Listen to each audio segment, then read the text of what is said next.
তেওঁলোকে গোসাঁই ঘৰত চাকিও নজ্বলায়, প্ৰসাদো নাখায়। আমাৰ বছৰত লক্ষ্মী পূজা হয়, গোসাঁই ঘৰৰ নামঘৰৰ কোনো তেওঁলোকে প্ৰসাদো নাখায়, চাকিও নজ্বলায়।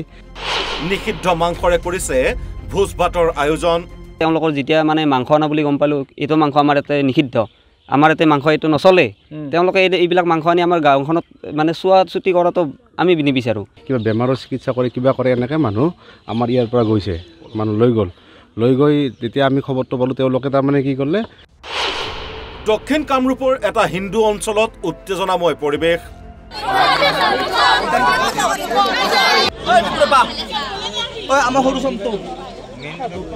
হয়, দক্ষিণ কামৰূপত পলাশবাৰী বৰদুৱাৰ ভেলেৰা অঞ্চলত হিন্দু ধৰ্মাৱলম্বী লোকে যেন শংকাত দিন পাৰ কৰিবলগীয়া হৈছে। ইয়াৰ আঁৰত আছে খ্ৰীষ্টান ধৰ্মৰ আগ্ৰাসন।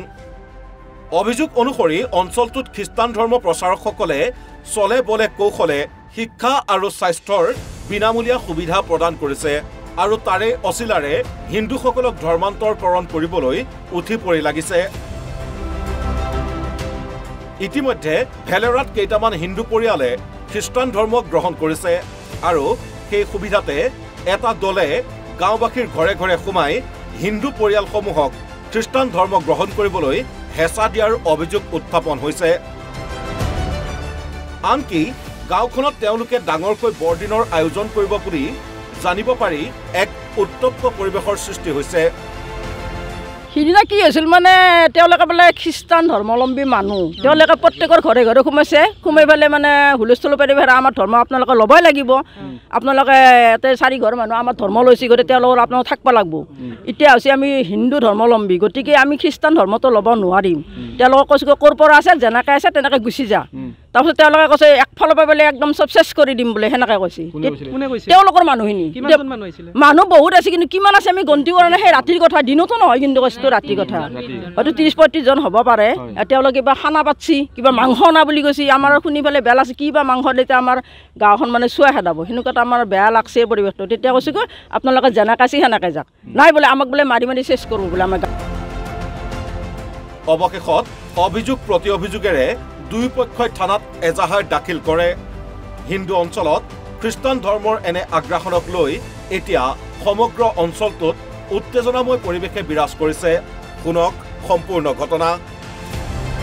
আজিৰ পৰা মোটামুটি 6 মাহমান আগৰ পৰা ইয়াতে খ্ৰীষ্টান ধৰ্মাৱলম্বী কিছুমান লোকে, বাহিৰৰ মানুহ, ঔগুৰি ছাইডৰ মানুহ আহিছিল।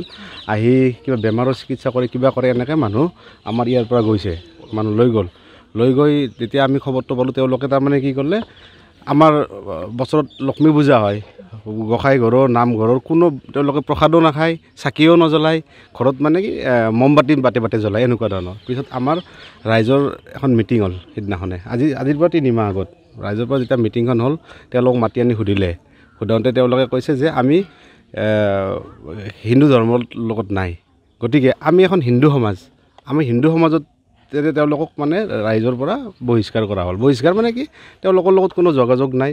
তেওঁলোকে মানে যি ধৰ্ম লওক, ভাৰতবৰ্ষ এখন ধৰ্মনিৰপেক্ষ ৰাষ্ট্ৰ, গতিকে তেওঁলোকে সেই ধৰ্ম লৈছে, তেওঁলোকে খ্ৰীষ্টান ধৰ্ম লৈছে, তেওঁলোকে তেওঁলোকৰ ফালে আছে। আমাৰ তাত ক'ব লগা একো নাই। আমাৰ গাঁৱৰ মানুহৰ লগত তেওঁলোকৰ সম্পৰ্কটো নাই। 4 ঘৰ মানুহৰ লগত থাকিলে সিদিনাখনে, আজি পৰহি গধূলি 4 তাৰিখ হ'ব, আবেলি আমাৰ সিদিনাখনে ওচৰৰে মানুহ এজন ঢুকাইছিলে। মানুহজন ঢুকাওঁতে আমাৰ মানুহ বহুতখিনি তাতো গৈছে। গাঁৱত মানুহ বেছি নাছিল।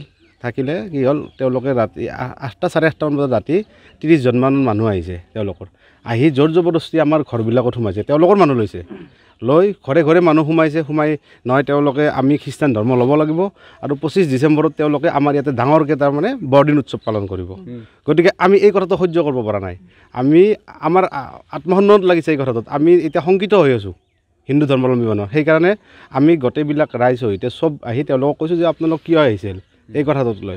তেওঁলোকে কৈছে কি নহয়, আপোনালোকে খ্ৰীষ্টান ধৰ্ম ল'ব লাগিব, জোৰ জবৰদস্তি আৰু তাৰমানে ল'বই লাগিব। আমি সেই কথাটো মানি ন'লে আমি তেওঁলোকক আমি ফিল্ডত গোটেইবিলাকে লগ লাগি আছোঁ। তেওঁলোকে কৰিছে কি, তাৰপিছত আমাৰে মাজত কাজিয়া, তেওঁলোকৰ ঘৰ জ্বলোৱা বুলি মিছা অপবাদ দি আমাৰ মানে ৰাইজৰ ওপৰত মানে কেছ এটা দি দিছে। কেছটো নিতুমণি দাস বুলি দিছে। আমি গম পোৱা মতে নিতুমণি আমাৰ গাঁৱৰে 28 জনৰ ওপৰত দিছে।